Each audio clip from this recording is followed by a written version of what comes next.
So a big part of this is always clarifying what your standards are, is what you like, what you don't like. So if I'm like, hey, listen, man, I'm really big on being on time. I know stuff comes up, but if you could try to be a little bit proactive about maybe getting here a little early or on time as we work together. If you tell me you're going to start Tuesday, like I expect you to start on Tuesday. So if you give me that date, make sure you're being thoughtful.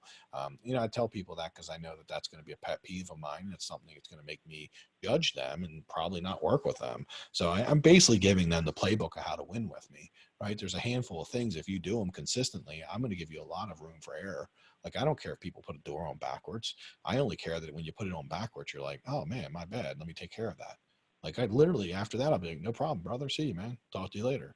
But if they're like, well, you told me to put it on backwards, or no, that's the way I always do it, then like that's going to wear me out. I don't have time for that because so I tell them that up front, like, hey, man, like when you make a mistake, it's not a big deal. Just as long as you're willing to fix it, make it right, we're going to be able to work together. So this is about communicating and clarifying your own standards, what you like, what you don't like. And maybe you ask them like, hey, and let me ask you, what are some things you care about, right? And that would make me, a good person to work for. Because maybe they're like, well, I don't like when people don't pay me on time, or I don't like this, or, I don't like when people change the job on me in the midstream.